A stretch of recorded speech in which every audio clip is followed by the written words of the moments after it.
Sebuah WA dari Menteri Sekretaris Negara kemarin malam mengagetkan saya. Waktu hanya diberikan sangat sempit. Dalam 2,5 jam harus sudah tiba di Istana Bogor. Ditunggu kehadiran Bosman jam 10 malam tepat. Inilah undangan untuk pertemuan penting dengan beberapa petinggi negara lainnya. Demikian info singkat setelah berbicara melalui telepon dengan beliau. Pak Menteri menindaklanjuti info dari WA tadi. Tanpa pikir panjang saya langsung berangkat dengan membawa alat tulis, baju batik yang digantung di kursi belakang mobil, di mana saya kepikiran untuk nanti saja dipakainya ketika tiba di Istana Bogor. Dalam perjalanan di mana agak gerimis malam tadi, kecepatan mobil di jalan tol Jagorawi tidak berani saya gaspol. Kepala saya terus bekerja. Kenapa saya dipanggil? Kenapa sekarang? Siapa yang hadir di sana? Apa yang harus saya persiapkan? Saya mencoba menganalisa, apa karena cadangan kas di Bank Indonesia menipis hingga waktu bertahan hanya beberapa bulan lagi? Lalu, apa hubungannya dengan saya? Apa cadangan devisa Indonesia menurun drastis karena ekspor yang menurun tajam? Lalu apa yang saya bisa lakukan? Apakah nggak ada pinjaman lagi karena dunia lagi susah semua? Bahkan IMF pun tidak ada dana yang tersedia, di mana Indonesia sudah masuk negara menengah atas sehingga diharapkan bisa berjuang sendiri,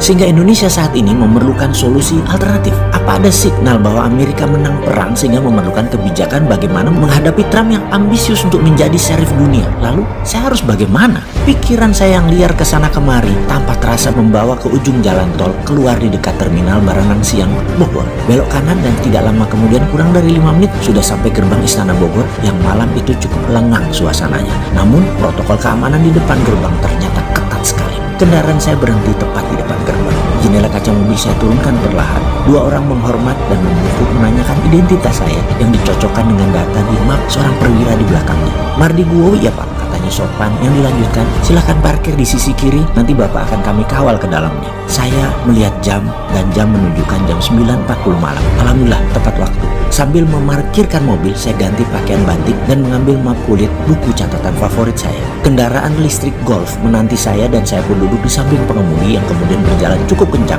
ke arah pepohonan sisi kanan, berbelok sedikit, kemudian dari kejauhan gedung megah walaupun agak tua terlihat anggun ketika diberikan sorot lampu menyinari sekeliling gedung tersebut.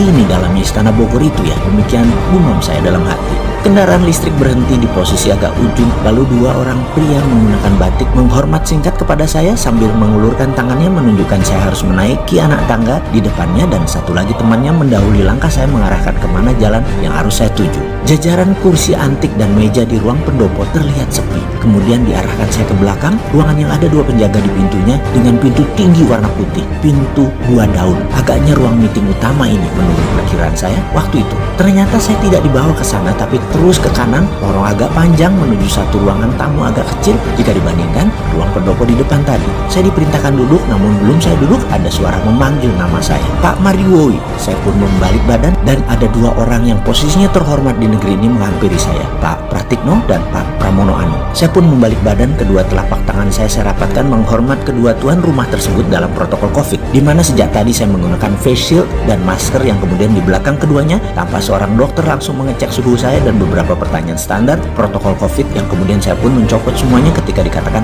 clear. Masker dan face shield saya lepas. Kemudian Pak Pratikno dengan santun berkata, "Terima kasih, pesan saya dijawab cepat dengan kehadiran Pak Mardigu di sini." Yang saya jawab cepat sambil setengah menunduk. "Oh nggih, siap Pak Menteri." "Oh iya, maaf, ada apa ya? Kok orang seperti saya yang jauh dari kepantasan diperintah datang ke Istana Bogor?" Pertanyaan saya tidak dijawab oleh Pak Pratikno, juga tidak dijawab oleh Pak Pramono Anung. Lalu Pak Pramono Anung berkata dengan perlahan, "Nanti di dalam saja semua penjelasannya." Sambil dirinya memerintahkan saya mengikuti dirinya berjalan. "Silakan Pak Mardigu," katanya sambil berjalan, yang saya ikuti dengan segera. Kemudian kami berjalan ke arah ruangan yang tadi saya lewati, dan kali ini pintu telah separuh terbuka. Pak Pratikno mendahului masuk dan saya pun mengikutinya. Cireng! Kehadiran kami menjadi perhatian beberapa pejabat yang duduk di meja meeting panjang, di mana posisi ujungnya ada Pak Presiden Jokowi, di kiri kanannya ada Panglima TNI, ada Kapolri, Ketua DPR, Ketua MPR, Gubernur Bank Indonesia, Ketua BPK, yang kemudian kami saling salam ala protokol COVID dan mereka pun mempersilahkan saya duduk di samping Pak Pratikno. Kami bersepuluh, di mana kemudian Pak Presiden memerintahkan yang lain kecuali yang berada di meja meeting ini untuk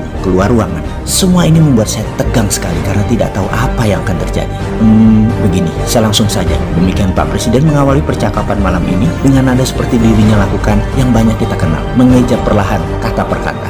"Mas Mardigu, terima kasih atas kehadirannya. Kami mengundang semua yang hadir di ruangan ini dengan pemberitahuan sangat terbatas dan semuanya sama. Hanya kami putuskan tadi sangat cepat, yaitu jam 7.30-an malam, untuk kehadiran jam 10 malam ini di ruangan ini. Semua tidak ada yang tahu agenda apa yang akan kita bicarakan kecuali saya dan Pak Pratikno. Suasana hening dan terlihat ekspresi wajah lainnya sama seperti saya, bertanya-tanya. Mas Marigu, demikian nama saya disebut beliau dan saya menambah tegang, deg-degan di hati saya. Kalau saya beli waktu 15 menit, demikian Pak Presiden melanjutkan perkataannya. Bisakah presentasi singkat, padat, cepat menceritakan bagaimana strategi MMT kita terapkan untuk Indonesia menjadi negara nomor 1 di dunia dalam waktu yang cepat dan harus diraih sebelum tahun 2030. Di mana demikian Pak Presiden berkata dengan jeda panjang sebelum dilanjutkan. Di masa pandemik ini dan di tahun depan, Indonesia sudah bisa meningkat ekonominya dan kedaulatannya 2 kali lipat dari saat ini. Saya tarik nafas panjang dan dalam yang disaksikan 9 orang yang terhormat di negeri ini. Wajah mereka menunjukkan pandangan aneh menurut saya, karena mungkin di kepala mereka 15 menit waktu yang singkat untuk presentasi. Apa bisa? Saya tanpa basa-basi setelah membuka dengan salam, saya menyatakan, insya Allah bisa Pak Presiden. Kemudian beliau pun tanpa membuang waktu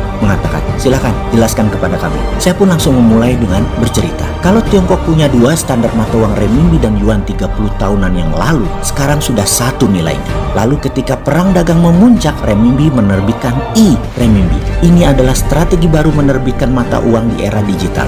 Mereka lakukan persis seperti 30 tahunan yang lalu, hanya kali ini digital currency. Jadi saya usulkan ada baiknya Indonesia membuat e-rupiah atau e-rupiah yang berbasis blockchain dengan underlying proyek nasional produktif. Sekali lagi, penekanannya adalah proyek nasional produktif, yaitu faktor produksi untuk ekspor berbahan baku lokal, kemudian proyek produksi pengganti impor, kemudian proyek produksi pemenuhan kebutuhan nasional termasuk pangan dan kesehatan, kemudian proyek produksi penunjang pertumbuhan nasional seperti infrastruktur dinamis lainnya termasuk kawasan ekonomi khusus bebas pajak minimum 10 tahun.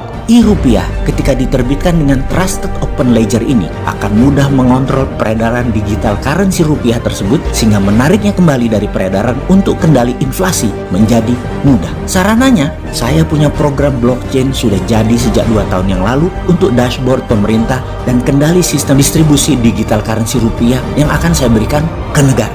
Dan sebaiknya dibuatkan lembaga khusus untuk hal ini, yaitu SKK Satuan Kerja Khusus Keuangan selama proyek ini berjalan, yaitu 10 tahun. Demikian presentasi saya selesai Pak Presiden, dan hadirin para pejabat negara yang terhormat, semoga bisa menjadi landasan acuan tindakan pemerintah ke depan. Tampak yang hadir semuanya diam menunggu reaksi Pak Presiden. Pak Presiden pun diam, berpikir dalam. Dalam hati saya berkata, kalau presentasi ini diterima, inilah moment of greatness. Sebuah meeting rahasia yang akan merubah jalan kehidupan berbangsa dan bernegara Indonesia ke depannya. Sengitnya dunia akan menekan Indonesia. Langkah Indonesia harus cepat dan tidak terbaca. Tahu-tahu Indonesia sudah menjadi negara besar dalam 2 tahun. Di awalnya saja. Tak lama azan terdengar keras yang saya lamat-lamat berkata dalam hati, loh kok sudah azan? Dan saya pun tersadar diri, ini azan subuh yang mengingatkan saya akan kewajiban serta menyadarkan posisi saya untuk bangun dari dunia mimpi tadi dalam rapat rahasia yang akan merubah negara Indonesia.